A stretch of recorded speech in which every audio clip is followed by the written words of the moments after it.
Hi everyone, welcome to all of you in TET educator. मैं हूं रूप कुमार और इस क्लास में एजुकेशनल साइकोलॉजी का इंक्लूसिव एजुकेशन यानी समावेशी शिक्षा का एक इम्पोर्टेंट टॉपिक होता है रचनात्मक बालक, क्रिएटिव चाइल्ड।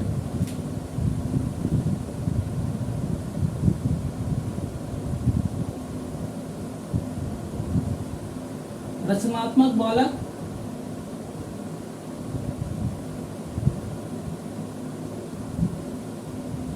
एक इम्पोर्टेंट टॉपिक होता है क्रिएटिव चाइल्ड। देखिए, चीजों को एक साथ भी ली जा सकती थी, यानी इंक्लूसिव एजुकेशन को ओवरऑल लिया जा सकता था, पर यह विषय ऐसा है कि ये थोड़ा सा विस्तृत है। इसको जानने समझने में एक साथ चीजें अच्छे से समझ नहीं आएंगी और अच्छे से अंडरस्टैंडिंग बेहतर डेवलप नहीं होगी। तो इस क्लास में हम केवल एक छोटी सी क्लास में क्रिएटिव चाइल्ड यानी रचनात्मक बालक के विषय में इन डेप्थ अंडरस्टैंडिंग डेवलप करेंगे। तो मैं रूप कुमार और आप देख रहे हैं टेट एजुकेटर। ये क्लासेस अच्छी लगती है तो आप टेट एजुकेटर को प्लीज सब्सक्राइब कर लें। अब जब बात की जाती है क्रिएटिव चाइल्ड यानी रचनात्मक बालक की, तो जनरली क्या कॉन्सेप्ट आता है? अच्छा जी, आप उनकी बात कर रहे हैं जो अच्छी सी ड्राइंग बना लेते हैं या कि जिनका साइंस के प्रोजेक्ट में ड्राइंग अच्छी रहती है, जो उसमें चित्र बनाने होते हैं वो बेहतर रहते हैं? तो ना जी, केवल हम उनकी बात नहीं कर रहे। रचनात्मक बालक कौन होते हैं, क्या होते हैं, एक टीचर को समझना बहुत जरूरी है। पर आप ये बोलेंगे कि एक टीचर को क्यों जरूरी है बालकों के विषय में समझना? तो जैसे किसी भी फील्ड में हो, क्रिकेट को ले ले, किसी भी पर्टिकुलर फील्ड में हो, तो ये बात की जाती है ना कि जिस फील्ड में है पहले आप उस फील्ड को समझो।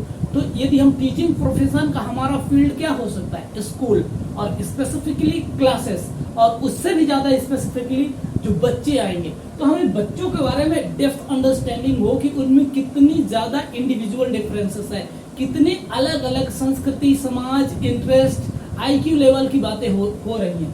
जब मैंने आईक्यू कवर अप कराया था तो मल्टी डायमेंशनल एक आईक्यू की बात की गई थी, उसमें डिफरेंट टाइप के आईक्यू की बात की गई है। वो कहीं न कहीं रचनात्मक बालक से रिलेटेड है। देखिए, क्लास में बहुत प्रकार के बच्चे आपको मिलेंगे।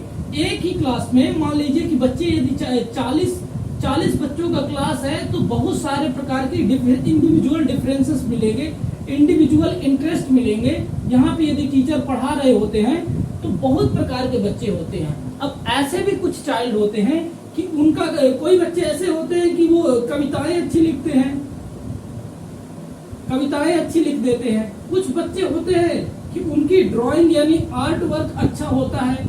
कुछ ऐसे होते हैं जिनका सिंगिंग में अच्छे होते हैं। कुछ बच्चे ऐसे होते हैं कि गीत संगीत में अच्छे होते हैं। कुछ बच्चे ऐसे होते हैं कि वो एक्टिंग में अच्छे होते हैं। ठीक है, कुछ बच्चे एक्टिंग में अच्छे होते हैं। यानी बहुत प्रकार की क्रिएटिव चाइल्ड होती है। ये बच्चे ऐसे बिल्कुल हो सकते हैं। देखिए, कोई इसमें जरूरी नहीं है कि जिनको ये योग्यताएं हो तो वो उनकी कुछ मैथमेटिक्स, उनकी इंग्लिश, उनकी सोशल साइंस की अंडरस्टैंडिंग सही ना हो, नॉर्मल हो। पर कई बार ऐसे देखा जाता है कि क्लास में कुछ बच्चे ऐसे होते हैं, वो अच्छी कविताएं कर रहे हैं, वो अच्छे से एक्टिंग कर रहे हैं, अच्छे से डांसिंग कर रहे हैं, बहुत सारी जो क्रिएटिव एक्टिविटी है, बहुत अच्छी ड्राइंग बना लेते हैं, बहुत अच्छी एक्टिंग कर लेते हैं। उनका जो को करिकुलर एक्टिविटीज है उसमें पार्टिसिपेशन बहुत अच्छा होता है, उनकी परफॉर्मेंस वेरी हाई होती है। बच्चों का देखा जाता है, कुछ बच्चों का कि जो स्पोर्ट की एक्टिविटी होती है उसमें एक्सीलेंट परफॉर्म करते हैं। कई बार ऐसा होता है कि जो बच्चे क्लास में यानी एकेडमिक्स में पर्टिकुलरली सब्जेक्ट में वेरी हाई परफॉर्म करते हैं, फर्स्ट, सेकंड, थर्ड रैंक आते हैं। ये हो सकता है कि कई बार उतना अच्छा स्कोर ना कर पाते हों, पर जब बात आती है स्पोर्ट की, जब बात आती है प्ले की यानी ड्रामा की, एक्टिंग की, जब बात आती है म्यूजिक की, तो ऐसे कुछ ऐसे बच्चे होते हैं कि वो डिफरेंट टाइप से एक्सीलेंट परफॉर्म करते हैं। पर हमारा जो ट्रेडिशनल और कंटेम्परेरी एजुकेशन सिस्टम है, हम इनको हाई आईक्यू लेवल में कंसीडर नहीं करते। हम इनको जनरली ज्यादा बेहतर एकेडमिक्स की इम्पोर्टेंस के लिए जरूरी नहीं समझते। पर ये बातें कितनी जायज है, यानी कितनी सही है? यानी यदि समाज में आपको हर प्रकार के एक स्वस्थ समाज में, एक बैलेंस्ड सोसाइटी में आपको तो हर प्रकार के व्यक्ति चाहिए ना। यानी वो एकेडमिक्स में अच्छे होंगे, एक्सीलेंट होंगे, तो वो टीचर बन जाएंगे, वो समाज में बच्चों को समझाएंगे, सिखाएंगे। अच्छे एक्टर होंगे तो डिफरेंट टाइप के सोसाइटी के रोल को प्ले करेंगे ऑन स्क्रीन और एक बेहतरीन मैसेज देंगे, देश विदेश में अपना नाम कमाएंगे। वो भी तो एक प्रकार की इंटेलिजेंस ही हुई ना, ठीक है। उनकी स्पोर्ट में एक्टिविटी है तो अपने क्षेत्र, अपने देश, अपने राज्य का नाम रोशन करेंगे और एक स्पोर्ट में लीड करेंगे, अपने पूरे कंट्री को अच्छे तरीके से इंटरनेशनल प्लेटफॉर्म्स में रिप्रेजेंट करेंगे। तो कहीं ना कहीं ऐसे बच्चे जो एकेडमिक्स के अलावा, चाहे वो कविताएं लिखने में, चाहे ड्राइंग बनाने में, ड्राइंग भी डिफरेंट टाइप की हो सकती है, आर्ट वर्क डिफरेंट टाइप का हो सकता है। यदि ग्रेजुएशन की बात करें तो bachelor of fine arts, master of fine arts, in particular subject में ये सब ऑलरेडी चीजें होती हैं। अच्छे राइटर्स हो सकते हैं, क्रिएटिव बच्चे क्या है, अच्छे राइटर्स हो सकते हैं। वो केवल कविताएं नहीं, वो निबंध जैसे बहुत सारे नॉवेल्स, बहुत सारी स्टोरी, बहुत सारे प्रकार का लिटरेचर प्रोड्यूस कर सकते हैं। हो सकता है इनका मैथमेटिक्स में अच्छे मार्क्स ना आए, हो सकता है कि साइंस में उतना बेहतर परफॉर्मेंस सही नहीं हो, पर इसका मतलब ये नहीं कि वो बच्चे बिल्कुल ही बेकार है। एकेडमिक्स देखिए, एजुकेशन का ऑब्जेक्टिव है ऑल राउंड डेवलपमेंट।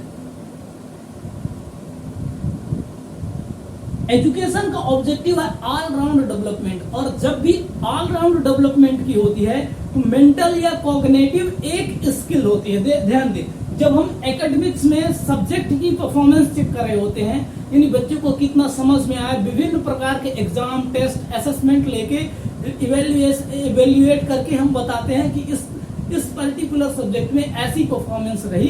तो हम केवल ध्यान रखें, जब ऑल राउंड की बात होती है तो हम केवल कॉग्निटिव या कि मेंटल एबिलिटी को हम जज कर रहे होते हैं। हम उस वक्त किसी की स्पोर्ट की एक्टिविटी की, किसी की म्यूजिकल एक्टिविटी को, किसी की एक्टिंग की एबिलिटी को हम जज नहीं कर रहे होते, हम केवल कॉग्निटिव या कि मेंटल एबिलिटी को जज कर रहे होते हैं। तो वो एजुकेशन का तो मेन ऑब्जेक्टिव हुआ बच्चे का ऑल राउंड डेवलपमेंट ना। तो हमारी क्लास में जो अच्छे ये बच्चे होंगे जिनका हो सकता है एकेडमिक्स में सही से परफॉर्म न कर रहे हो, पर इन सेक्टर्स में कोई अच्छा निबंध लिख रहा है, कोई अच्छी कविताएं लिख रहा है, स्टोरी लिख रहा है, नॉवेल लिख रहा है, या कि लिखने के उसमें पोटेंशियल देखा जाता है, ऐसे भी बच्चे होते हैं। तो एज अ टीचर हमें उनकी संभावनाओं को, उनकी पोटेंशियल को जानना है, समझना है। बेसिकली क्रिएटिव चाइल्ड का कोर कॉन्सेप्ट ये है कि बच्चे का डिफरेंट अटेंशन हो सकता है, डिफरेंट स्किल हो सकता है, डिफरेंट माइंड सेट हो सकता है, डिफरेंट चॉइसेस हो सकती हैं, पर ओनली एकेडमिक्स में अच्छा परफॉर्म करने वाले, यानी विषय में अच्छे मार्क्स लाने वाले बच्चे ही स्पेशल नहीं होते। हमारे लिए वो भी बच्चे जिनकी अप्रोच थोड़ी सा अधिक है, थोड़े सा अलग है, वो कविताएं या पोएम लिखने में अच्छे हैं, जो एक्टिंग, डांसिंग, ड्रामा इन सब में अच्छे हैं, ऐसे बच्चे मिलेंगे आपको क्लास में। तो उनको भी सही वेटेज देके, उनको भी सही अटेंशन देके, सही गाइडेंस देके, उनको हमें क्लास में कभी डिमोटिवेट नहीं करना है। यानी यदि उनका मैथमेटिक्स या इंग्लिश या किसी पर्टिकुलर सब्जेक्ट में सही से परफॉर्मेंस नहीं भी आ रही, तो हमें ये कंसीडर करना है कि विविधतापूर्ण क्लास में इंडिविजुअल डिफरेंसेस तो होंगे ही, और समाज में, क्योंकि विविधतापूर्ण समाज में हर प्रकार के व्यक्तियों की, हर प्रकार के रोल की, हर प्रकार के टैलेंट की जरूरत होती है। तो बेसिकली जो क्रिएटिव चाइल्ड होते हैं, जो रचनात्मक बालक होते हैं, वो थोड़े सा विशिष्ट होते हैं अपनी क्लास में। वो कभी कभी ऐसा हो सकता है कि एकेडमिक्स से हट के कुछ अलग उनमें करने की और बेहतर करने की संभावना होती है। तो बेसिकली ये बातें थी। इंक्लूसिव एजुकेशन का ये जैसे कि एक पार्ट है, और इंक्लूसिव एजुकेशन का कोर कॉन्सेप्ट ये है कि अधिक से अधिक बच्चों का रिप्रेजेंटेशन, समावेशी शिक्षा, उसकी किसी भी प्रकार की योग्यता अयोग्यता हो, फिजिकली एबल हो, डिसेबल हो, सब बच्चों को हमें शिक्षा देना है। समावेशी शिक्षा का यही कोर मतलब है। और इंडियन एजुकेशन सिस्टम के कॉन्सेप्ट से तो एक बात और भी ऐड कर लेनी चाहिए कि मैक्सिमम रिप्रेजेंटेशन ऑफ चाइल्ड, यानी जो बच्चे स्कूल जाने योग्य हो गए हैं उनको क्लास में, उनको विद्यालय में एडमिशन देना, और बच्चों में जो संभावना है उसके अधिकतम पॉइंट तक उनको पहुंचाना as a teacher, as a facilitator हमारी ये रिस्पॉन्सिबिलिटी होती है। तो ये बेसिकली ये था क्रिएटिव चाइल्ड या कि रचनात्मक बालक। ये इंक्लूसिव एजुकेशन के एक छोटा सा क्लास था। ये क्लास यही तक। मिलते हैं एक नए कॉन्सेप्ट के साथ, नई बातों के साथ। तब तक के लिए wish you best of luck for your any upcoming examination and thank you so much for watching this video. Thank you.